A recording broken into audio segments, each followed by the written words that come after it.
Yeah, I have the pleasure of talking to Ed Burns, software stylist at Oracle and spec lead for JavaServer Faces in the Java community process. Hi, Ed. Hi, Andreas. Thanks for having me. Welcome. So, as a spec lead, how did things change for you in the Java community process since Oracle took over?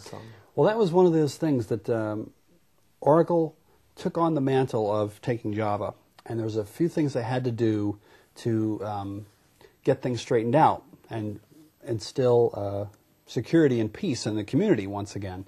And the first was to get JDK 7 rolling and shipped, and the next one was to get the JCP in order again. And so while there was initial uncertainty in the community, inside Oracle, we were always very sure that everything was going to be great and they were going to keep moving things forward really well. And I was happy to observe at Java 1 this past year that the JCP had a range of activity that they hadn't had in a good 5 or 6 years, I think. Now we've got some new involvement. We're happy to have Twitter on the JCP Executive Committee, and you know, some other community members as well. Werner Keil is now on board as an executive committee member, and so it's been, I think, a good thing overall.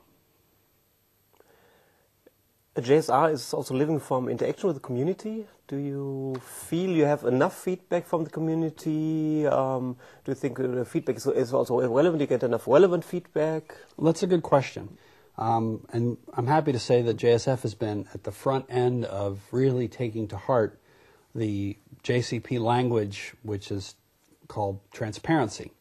Since JCP 2.6, we're now at 2.8, but since 2.6 they've had rules in the JCP process that say, okay, a spec lead should do this.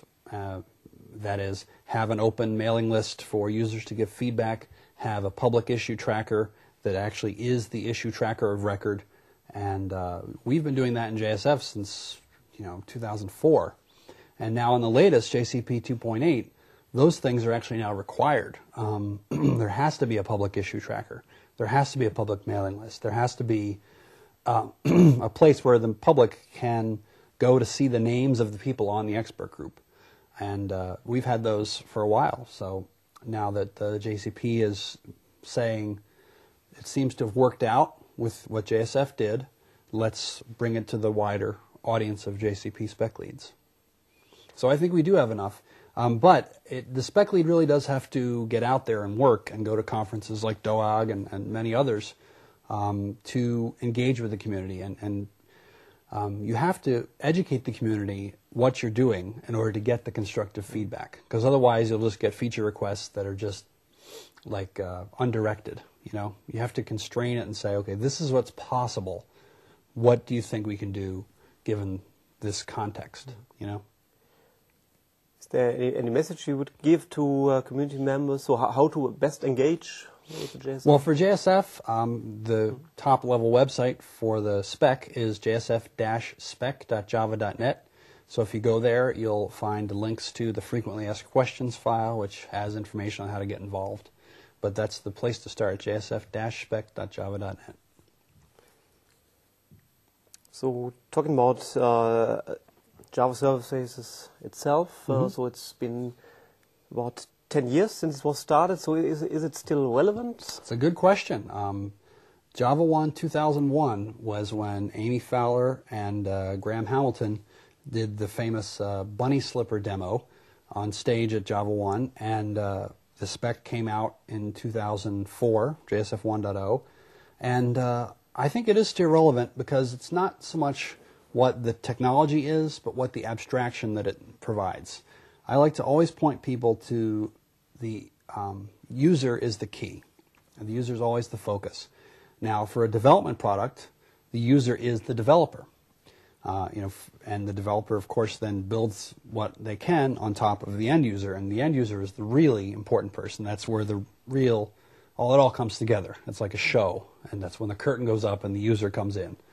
But for us in JSF, the developer is the user, and with JSF, the main thing we've done is define an authoring experience that says you build your application by using a markup syntax that's similar to what you have when doing a web page.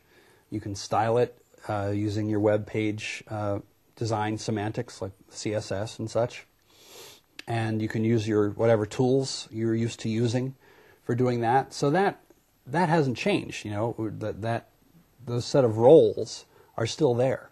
So I think those set of roles will continue to be there because the JSF technology said specifically, we're going to address these roles. As long as those roles are present, there'll still be some kind of place for it. Now, the underlying technology might change. One of the things we have that's really exciting at Oracle now is the ADF mobile story. Excuse me. And the ADF mobile story allows us to take the ADF developer experience, which I just described, and deploy to an Android phone, an iOS phone, an iPad, all of these different kinds of devices with a very rich level of interaction. It's not like we're just taking a web page and making it run on the iPad. Anyone can do that. The ADF mobile story lets you take actual native code that's either written by you by hand or helped by our usage of PhoneGap to provide a really native experience, but yet the authoring experience is still the same with those roles that I talked about. Yes, since you mentioned ADF, so in general, so the ADF is getting benefits from JavaServer Faces? Yes, it's been a symbiotic relationship, and here's how it started. Back in 2004, when JSF 1.0 was starting out, Oracle, of course, as you know, at DOAG, had Oracle Forms. I was very pleased to see your magazine had that Volkswagen Beetle on the front with the Oracle Forms license plate, and the title was "Unläuft, unläuft, unläuft, unläuft." And I thought that was funny because Oracle Forms, that's what it is. But we had that, and I say we because it's Oracle now, but back then it was they because I worked at Sun. But Oracle had this Oracle Forms technology, and they were trying to upgrade it and go to the next new thing, and they had this thing called UIX, which had a lot of the ideas that are now in ADF. But at the same time, JCP in 2004 was really becoming a powerful community force. And so Oracle wanted to be a part of that, and they donated significant human resources to the JSF spec effort with the express purpose of influencing the technology so that they could use it as the foundation for ADF. So this happened with Adam Weiner, was the Oracle employee who was responsible for representing Oracle to JSF, and a lot of the design that we have in there is from him. And so when JSF shipped, ADF picked it up as part of the product, and now what you see in ADF very much is what we have in JSF. And now it's come full circle because ADF has some technology called task flows that is not in the core JSF spec, but we're going to be putting it into the next version. And so it's been a full circle relationship. So thank you for the interview. Thanks for having me, Andreas.